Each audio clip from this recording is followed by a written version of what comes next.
नमस्कार, मैं हूं निकिता और आप देख रहे हैं सत्यहिंदी.com। चलिए एक नजर डालते हैं अब तक की सुर्खियों पर। भारत जोड़ो यात्रा का आज 27वां दिन है और इस समय यात्रा कर्नाटक में मौजूद है और दशहरा के चलते 4 से 5 अक्टूबर को यात्रा विश्राम पर रहेगी।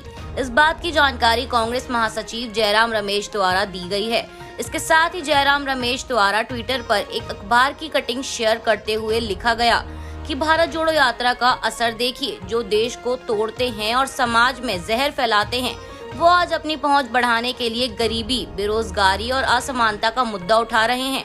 दरअसल इस कटिंग में आरएसएस नेता दत्तात्रेय होसबोले ने कहा है कि गरीबी, बेरोजगारी देश में दानव की तरह खड़े हैं और असमानता भी बढ़ रही है।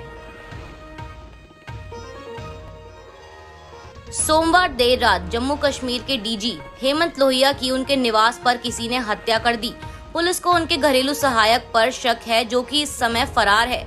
एक वरिष्ठ पुलिस अधिकारी द्वारा यह जानकारी दी गई।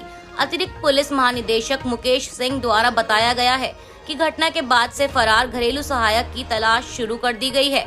मुकेश सिंह ने बताया कि 1992 बैच के आईपीएस अधिकारी लोहिया बावन शहर के बाहरी इलाके में अपने उदयवाला निवास पर मृत मिले, जिनका गला रेता गया था और उनके शरीर पर जलने के भी निशान थे। पुलिस प्रमुख ने कहा कि घटनास्थल की प्रारंभिक जांच से लग रहा है कि यह संदिग्ध हत्या है, क्योंकि बाद में शव को आग लगाने की भी कोशिश की गई है। लोहिया के घर पर फोरेंसिक एवं अपराध जांच दल ने भी निरीक्षण किया।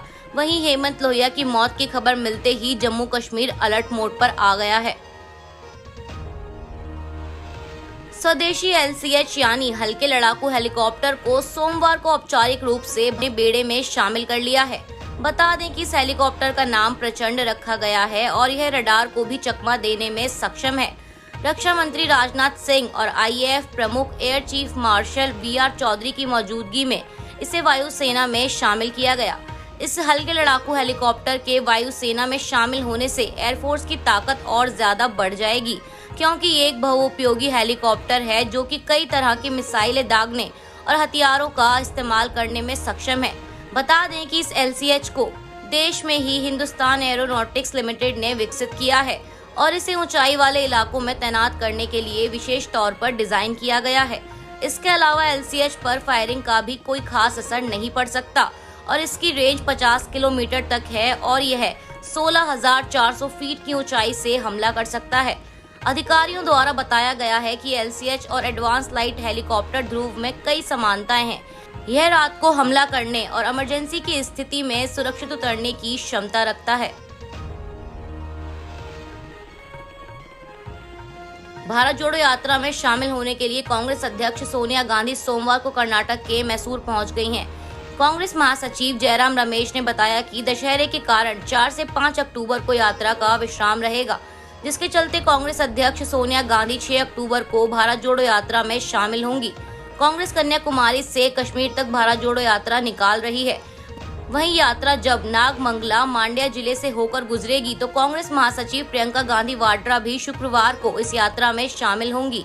भारत जोड़ो यात्रा केरल और तमिलनाडु में कई जगहों का सफर तय करते हुए अब कर्नाटक में चल रही है। इस यात्रा में राहुल गांधी का बारिश के दौरान भीगते हुए भी भाषण देने का एक वीडियो काफी वायरल हो गया है। कांग्रेस के विरोधी रहे राजनीतिक विश्लेषकों का भी इस वीडियो को लेकर कहना है कि काफी दिनों बाद किसी नेता की ऐसी तस्वीर सामने आई है। कुल मिलाकर कांग्रेस इस समय लगातार सुर्खियों में बनी हुई है। इस समय आगामी विधानसभा चुनाव को लेकर बिहार की सियासत गरमाई हुई है और इसी बीच सोमवार को आरजेडी कार्यालय के बाहर एक बड़ा सा पोस्टर लगाया गया, जिस पर बीजेपी ने कड़ी आपत्ति जताते हुए बिहार सरकार पर निशाना साधा है। दरअसल इस पोस्टर पर आरजेडी प्रमुख लालू यादव भगवान विष्णु के विराट स्वरूप में नजर आ रहे हैं और उनके पुत्र यानी बिहार के उप मुख्यमंत्री तेजस्वी यादव भगवान कृष्ण के रूप में मुख्यमंत्री नीतीश कुमार के सारथी बने दिखाई दे रहे हैं और नीतीश अर्जुन की भूमिका में रथ पर सवार हैं। अब वहीं आरजेडी कार्यकर्ताओं द्वारा लगाए गए इस पोस्टर से बिहार में सियासी पारा चढ़ गया है। बिहार विधानसभा के नेता प्रतिपक्ष विजय सिन्हा ने एक कविता के सहारे से नीतीश कुमार पर तंज कसते हुए कहा कि जब नाश मनुष्य पर छाता है, पहले विवेक मर जाता है। सिन्हा ने आगे कहा कि कोई भ्रष्टाचार छिपाने, कोई महत्वाकांक्षा पाले और कोई अवैध संपत्ति अर्जित करने को लेकर एक मंच पर आने का प्रयास कर रहे हैं। ऐसे में सभी स्वार्थी दल एड़ी और चोटी का जोर लगाए हुए है, लेकिन जनता सत्य के साथ ही खड़ी है। चुनाव आयोग ने सोमवार को 6 राज्यों की 7 विधानसभा सीटों के उपचुनाव के लिए तारीख की घोषणा कर दी है। इन 6 राज्यों में महाराष्ट्र, हरियाणा, बिहार, तेलंगाना, ओडिशा और उत्तर प्रदेश शामिल हैं। जिन सीटों पर चुनाव होने हैं वो महाराष्ट्र की अंधेरी पूर्व, हरियाणा की आदमपुर, तेलंगाना की मुनुगोडे, उत्तर प्रदेश की गोला गोरखपुर और उड़ीसा की धामनगर विधानसभा सीटें हैं। इसके अलावा बिहार की मोकामा और गोपालगंज विधानसभा सीट पर भी उपचुनाव कराए जाएंगे। बता दें कि इन सीटों पर उपचुनाव की अधिसूचना 6 अक्टूबर को जारी की जाएगी और 3 नवंबर को वोटिंग की जाएगी। 6 नवंबर को गिनती होगी और उसी दिन परिणाम आ जाएंगे।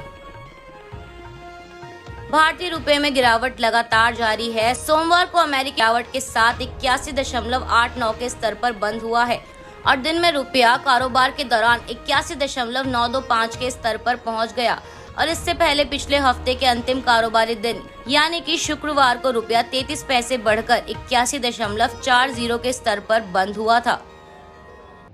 आज के लिए बस इतना ही। बाकी की खबरों के लिए बने रहिए सत्यहिंदी.com के साथ।